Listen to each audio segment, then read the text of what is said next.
sobre os princípios do direito do trabalho. E o que são princípios? Quais são os seus princípios? Samirli, eu tenho como princípio ser honesto. Por isso, eu costumo fazer as coisas de maneira correta, sem prejudicar as pessoas. Não roubo, não furto, não engano. Sim, o princípio da honestidade é uma qualidade que todos nós devemos, ou pelo menos deveríamos, carregar, não é? Pois bem, assim como as fontes, para nós, aqui nessa aula, precisamos interpretar os princípios numa ótica jurídica. Princípios do direito. No caso, princípios do direito do trabalho. Vamos à lousa. Princípios, senhores, do ponto de vista jurídico, são elementos de sustentação do ordenamento jurídico. São conceitos abertos, abstratos, que não se submetem à lógica do tudo ou nada. Os princípios possuem 3 funções, quais sejam: a função informativa, que serve de inspiração para o legislador e que irá fundamentar as normas jurídicas, é, na verdade, um referencial para o legislador quando da criação da norma. Temos a função interpretativa, que é um critério que orienta os intérpretes e aplicadores da lei. E, por fim, a função normativa, situação em que o princípio atua de forma supletiva, nos casos de lacunas ou omissões legais. Atualmente, sobretudo com o advento do pós-modernismo, fala-se muito em força normativa dos princípios, ou seja, os princípios passam a ter aplicabilidade normativa, passam a ter força de lei. É muito comum, ao assistirmos os principais telejornais do nosso país, escutar que a Lei X foi declarada inconstitucional, porque viola, por exemplo, o princípio da dignidade da pessoa humana. Vejam, portanto, que um princípio cuja principal característica é a abstração pode ser invocado para declarar a invalidade de uma regra positivada. Antes de começarmos a falar dos princípios propriamente ditos, é importante tecermos algumas de suas características. E para isso, é necessário diferenciarmos princípios de regras. Lousa. Observem, em primeiro lugar, que norma é gênero, que possui 2 espécies, os princípios e as regras. Isto é, norma engloba princípios e regras. Ambos, de acordo com a teoria pós-modernista, possuem aplicabilidade. Até aqui ok, mas se princípios e regras são espécies do gênero norma, qual a diferença entre princípios e regras? Continue acompanhando na lousa. Os princípios, meus caros, são genéricos, estabelecem programas de ação para o legislador e para o intérprete. Ele é flexível, permite aplicação indeterminada. Querem ver um exemplo no direito do trabalho? Princípio da primazia da realidade. Esse princípio diz que o que importa é o que efetivamente ocorreu. O que vale são os fatos reais. E por isso, muitas das vezes, um documento que não corresponde à realidade pode ser desconsiderado. Exemplo mais específico. O empregador que obriga o empregado a assinar a folha de ponto até às 18 horas, sendo que o trabalho, na verdade, estendia-se até às 19. O empregador faz isso com o intuito de não pagar horas extras. E vejam que ele tem um documento nesse sentido.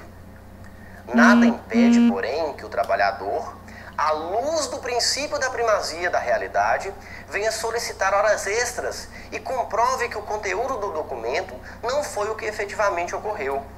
O princípio, portanto, é genérico.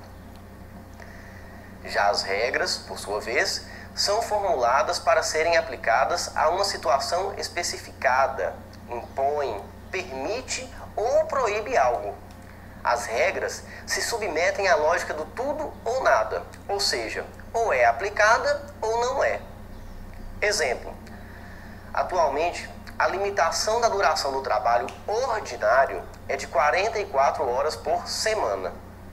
Essa regra precisa ser obedecida. Quem não obedece fica sujeito ao pagamento de horas extras. Essas, portanto, são as principais diferenças entre regras e princípios. Prosseguindo, passemos à análise dos principais princípios do direito do trabalho. E como existem pequenas divergências quanto aos princípios e suas classificações, trabalharemos aqui com as lições do professor Sérgio Pinto Martins. O primeiro e talvez mais importante princípio que precisamos falar é o princípio da proteção, lousa. O princípio da proteção, princípio específico do direito do trabalho, é corolário de uma forte intervenção estatal nas relações trabalhistas, sobretudo nas relações de emprego. Esse princípio, de acordo com Sérgio Pinto Martins, subdivide-se em 3 subprincípios: o do indúbio pro operário, o da aplicação da norma mais favorável ao trabalhador e o da aplicação da condição mais benéfica ao trabalhador. Voltem comigo na câmera, vamos explicar. Observem, meus caros, que atualmente igualdade não significa tratar todos exatamente da mesma maneira. Preste atenção, igualdade atualmente não significa tratar todos da mesma maneira. Isso por quê, Samerli? Isso acontece porque nem todas as pessoas são iguais. Nem todos tiveram as mesmas oportunidades. Em razão disso, o termo igualdade, hoje, precisa ser concebido na sua perspectiva material, que significa, tomem nota, tratar os iguais de forma igual e os desiguais de forma desigual, na medida da sua desigualdade. Essa é a ideia de igualdade na sua perspectiva material. Vocês devem estar se perguntando: ah, Samerli, se estamos falando do princípio da proteção, o que tem a ver falar de igualdade? Senhores, a relação trabalhista é uma relação totalmente desigual, principalmente em virtude dos altos índices de desemprego no nosso país. Quem detém o poder econômico, a superioridade econômica é o empregador. Por isso, buscando reequilibrar essa relação, buscando alcançar a verdadeira igualdade, concedeu-se ao empregado, o trabalhador, uma superioridade jurídica. Noutros termos, as normas do direito do trabalho são protetivas, buscam proteger o empregado em face à superioridade jurídica do empregador. Ok? Senhores, a relação trabalhista é uma relação totalmente desigual, principalmente em virtude dos altos índices de desemprego no nosso país. Quem detém o poder econômico, a superioridade econômica, é o empregador. Por isso, buscando reequilibrar essa relação, buscando alcançar a verdadeira igualdade, concedeu-se ao empregado, o trabalhador, uma superioridade jurídica. Noutros termos, as normas do direito do trabalho são protetivas, buscam proteger o empregado em face da superioridade econômica do empregador. Ok? Esse princípio da proteção, como eu disse, subdivide-se em 3 princípios. São eles: princípio do indúbio pro operário. Quem aqui já não ouviu falar do indúbio pro réu? Indúbio pro réu, expressão muito conhecida, mesmo por leigos, mas que se aplica no direito penal, no direito criminal. Indúbio pro réu significa o seguinte: na dúvida, se a pessoa cometeu ou não o crime, decide-se a favor do réu. É melhor ter um criminoso solto do que ter um inocente preso. Essa é a ideia. No direito do trabalho, nós temos o indúbio pro operário, que diz que, na dúvida, deve-se aplicar o preceito mais favorável ao empregado. Ou seja, para o professor Agostinho Zequim, havendo dúvida sobre o conteúdo da norma, deve-se dar uma interpretação que seja mais favorável ao empregado. Próximo subprincípio do princípio da proteção: princípio da norma mais favorável ao trabalhador. Esse princípio pressupõe a existência de mais de uma norma jurídica aplicada ao caso concreto. Em regra, será aplicada a norma mais benéfica ao trabalhador. E último subprincípio do princípio da proteção: princípio da condição mais benéfica. Nesse caso, a interpretação da cláusula contratual deve ser a mais favorável ao trabalhador. Em outras palavras, se há duas condições, uma antiga e uma atual, deve ser observada a mais benéfica. Condições mais vantajosas devem prevalecer. Isso é o que reza esse subprincípio. Exemplo, eu, Sumerli, trabalho numa empresa desde 2012. Na época, o regulamento da empresa dizia que o adicional de hora extra era de 100%. Em 2017, 5 anos após, o regulamento da empresa é alterado para dizer que o adicional de hora extra será de 50% e não mais 100%. Nesse caso, aplica-se a mim a condição mais benéfica, ou seja, eu continuo tendo direito ao adicional de 100%. Mas, muito cuidado, a nova regra, no caso, a diminuição do adicional de hora extra, poderá valer para os empregados contratados depois da alteração. Então, como a alteração ocorreu em 2017, os empregados contratados após essa data de alteração do regulamento se sujeitarão ao adicional de 50%. Eu, como já estava contratado desde antes e com regra mais benéfica, tenho direito ao adicional de 100%.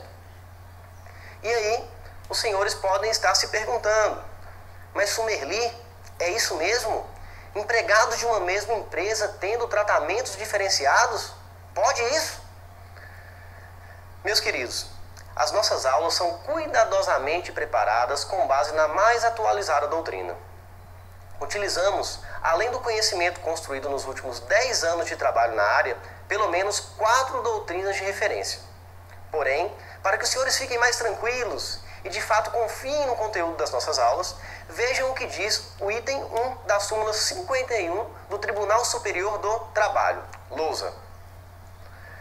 As cláusulas regulamentares que revoguem ou alterem vantagens deferidas anteriormente só atingirão os trabalhadores admitidos após a revogação ou alteração do regulamento. Vejam, portanto, senhores, que o princípio do trabalhador não é um pai, mas uma verdadeira mãe ao trabalhador, ao empregado. E, na minha humilde opinião, é assim que deveria ser. Porém, contudo, entretanto, nem tudo são flores na vida do trabalhador. O fato é que, em 13 de julho de 2017, o senhor Michel Temer, então presidente da República, sancionou a tão conhecida reforma trabalhista, consubstanciada pela Lei 13.467. E, com a reforma, o princípio da proteção tem sido mitigado. Novas regras foram criadas que atingem o princípio em cheio. Portanto, a reforma trabalhista criou, podemos assim dizer, diversas exceções ao princípio da proteção. Logo, em determinados pontos, esse princípio não mais se aplica. Ainda temos diversos questionamentos judiciais acerca da constitucionalidade de alguns pontos da reforma trabalhista, justamente porque conflitam diretamente com os princípios básicos do direito do trabalho, no caso, o princípio da proteção. Vamos ver um exemplo? De acordo com a norma mais favorável ao trabalhador, havendo duas normas aplicáveis ao caso, deve ser aplicada aquela mais benéfica ao empregado. Foi isso que estudamos. Contudo, com a reforma trabalhista, criou-se exceção expressa no que tange aos instrumentos normativos negociados, ou seja, exceção no que se refere à convenção coletiva e acordo coletivo de trabalho. Relembrando, convenção coletiva é uma negociação maior, que envolve o sindicato dos trabalhadores de um lado e o sindicato dos empregadores. O acordo coletivo, por sua vez, é uma negociação um pouco menor, que envolve o sindicato dos trabalhadores e algumas empresas somente. Vamos à lousa para facilitar a compreensão. Imaginem o seguinte exemplo. Uma convenção coletiva, lembrem-se, negociação maior, envolve os dois sindicatos. Diz que os empregados de determinado setor terão direito a uma cesta básica mensal avaliada em R$ 250. Já um acordo coletivo, negociação menor, que obriga apenas algumas empresas, diz que a cesta básica para aquele mesmo setor será avaliada em R$ 150. Temos aí duas normas que, no caso, se aplicam ao mesmo grupo de trabalhadores. Pergunto aos senhores, qual norma aplicar? De acordo com o princípio da norma mais favorável, devemos aplicar a melhor regra para o trabalhador, a regra da convenção coletiva, que fala das 250 pila, dos 250 reais. Porém, a reforma trabalhista, adotando o critério da especificidade, passou a dizer que, havendo conflito entre acordo e convenção coletiva, deve sempre prevalecer o acordo coletivo. Vejam o que diz o artigo 620 da CLT, introduzido pela reforma trabalhista. Lousa.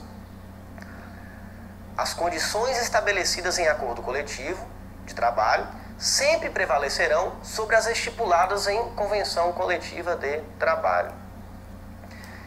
Esse artigo simplesmente coloca em xeque a ideia de condição mais benéfica para o trabalhador. Cria uma verdadeira exceção a esse subprincípio. Ok? Pois bem, senhores, por hoje é isso. Dúvidas, como sempre, devem ser direcionadas ao nosso fórum de discussão. Obrigado pela atenção e eu aguardo os senhores na nossa próxima videoaula.